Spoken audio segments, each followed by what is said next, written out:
सभी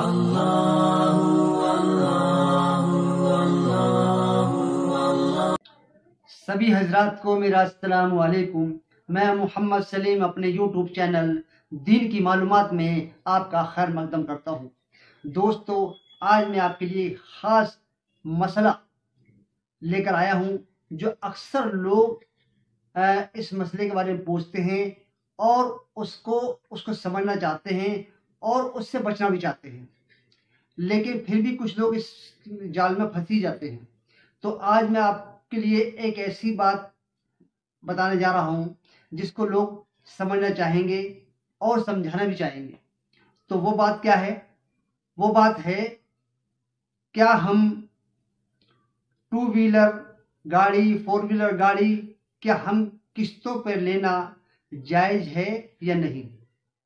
इस बात पर हम आज चर्चा करेंगे। तो इसकी पूरी जानकारी आपको बताऊंगा कि क्या हम किस्तों पे टू व्हीलर, फोर व्हीलर ले सकते हैं या नहीं। तो इसीलिए आज इसकी पूरी जानकारी मैं बताना जा रहा हूँ। लेकिन उससे पहले अगर आप हमारे चैनल पर नए हैं तो चैनल को सब्सक्राइब कर लें, बेल आइकन को दबा दें ताकि आने वाली नोटिफिकेशन आप तक पहुंच जाए और ताज़ा तरीन वीडियो आप तक पहुंचे। ठीक है, तो चलिए शुरू करते हैं आज का वीडियो। जो मैं बताने जा रहा हूँ कि गाड़ी लेना जायज़ है या नहीं। देखिए हजरात, आपने देखा होगा अक्सर हमारे गली मोहल्लों के अंदर कुछ फेरी वाले, बर्तन वाले घूमते होंगे। आपने देखा होगा जो माल बेचते हैं, प्रेशर कुकर वगैरह या क्या नाम है, वाटर कूलर वगैरह, आपने देखा होगा। तो ये क्या करते हैं, ये हजरात भी, अगर आप उनसे कैश लोगे तो कैश दे देंगे और अगर आप उससे किस्तों पे लेना चाहो तो वो किस्तों पे भी। लेकिन उनकी किस्तों पर देने का जो मामला है वो ये है कि अगर आप कैश दोगे तो मान लीजिए वो चीज़ 1000 रुपये की है और अगर आपने वही चीज़ किस्तों पे लेना चाहिए तो उसके वो 300-400 रुपये बढ़ाकर बता देते हैं कि भाई मैं उसके 1300 रुपये लूंगा या 1500 रुपये लूंगा। ठीक है, तो ये ऐसा काम करना ये दुरुस्त है, जायज़ है, ये आप कर सकते हैं क्योंकि वो लेना जायज़ है आपका। अगर आप ऐसा करते हैं तो उसमें कोई मसला नहीं है। लेकिन अगर आप यही चीज़, जैसे आप शोरूम पर गए और वहाँ पर आपने एक टू व्हीलर निकलवाया और टू व्हीलर निकलने के बाद में आपने उसको, अगर आप उसको कैश लेना जा रहे हैं तो फिर कैश लेने में तो मसले नहीं है। लेकिन अगर आप उसको फाइनेंस कराने जा रहे हैं, मिसाल के तौर पर मान लीजिए वो कैश में तो है 70,000 रुपये का, लेकिन जब आपने बात की भैया हमारे पास इतना पैसा नहीं है और हम जो है फाइनेंस कराना चाहते हैं, तो अब उसकी शक्ल बदल जाएगी।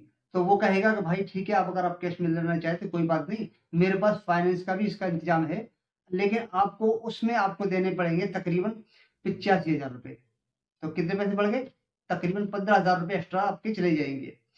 लेकिन अब वो गाड़ी जो आप निकलवा रहे हैं किस्तों पर फाइनेंस करवा के, वो जायज नहीं। आप कहेंगे ये क्या हुआ भाई, वहां जायज है और यहाँ नाजायज है, ऐसा कैसे हो गया? दोस्तों, है, फर्क है। देखिए मैं आपको समझाता हूं। वो जो फेरी वाला है और आप हैं, आप दोनों के अलावा वहां कोई नहीं है, सिर्फ आप दोनों ही के बीच में बातचीत हो रही है। उसने कहा कि अगर आप कैश देंगे तो 1000 रुपये का और अगर आप किस्तों में लेंगे तो 1300 रुपये का। यहाँ दोनों के बीच में बातचीत तय हो गई, मामला खत्म। ठीक है यहाँ। लेकिन वहां जो 70,000 रुपये में कैश दे रहा है, लेकिन 85,000 रुपये में आपके जो है किस्तों पर पड़ेगी, वहां जो है दो आदमी नहीं है, वहां तीसरा भी एक है। और वो तीसरा कौन है? तीसरा वहां है फाइनेंसर। कौन है वो बीमा कंपनी वाला हो सकता है, वो बजाज कार्ड वाला भी हो सकता है, LIC वाला कंपनी वाला भी हो सकता है। कोई भी उसको फाइनेंस करने के लिए कंपनी वाले वहां वो मौजूद होता है, जो आपके बाइक को, गाड़ी को, टू व्हीलर को, फोर व्हीलर को इंश्योरेंस यानी कि वो उसको फाइनेंस करेगा।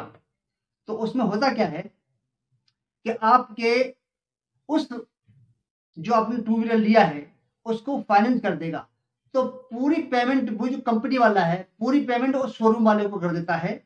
अब क्योंकि हम बीच में शोरूम वाला भी है, अब हमारी जो किस्तें जाएंगी वो कहाँ जाएंगी, वो जाएंगी सीधी उस कंपनी वाले के पास। आपने देखा भी होगा हमारी जो बैंक के थ्रू जाती है या किसी से करें वो सीधी जो है हमारे अकाउंट से कटेगी, या जैसे भी आप देखते होंगे आप, तो उसमें क्या है वो सीधी कंपनी वाले को वहां पैसा जाता है।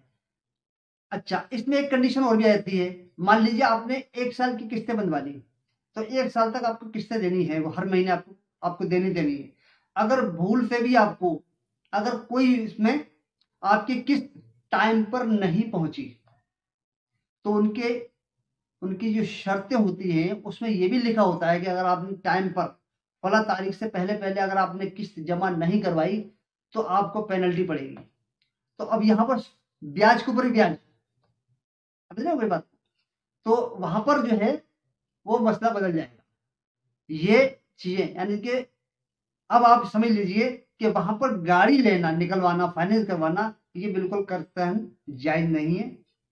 ये आप फतवात में देख सकते हैं, दारुल देवबंद के हम बहुत फतवात निकले हुए हैं, उसमें आप ऑनलाइन भी चेक कर सकते हैं, वहां पर आपको मिल जाएगा सब कुछ इसका पूरा ब्यौरा। तो यहाँ पर आप गाड़ी फाइनेंस करवाएंगे तो आप समझ लो ब्याज में आप सूद दे रहे हैं उसको, समझ लो, हम बात समझ आ रही? हाँ, लेकिन इसकी और शक्लें भी हैं।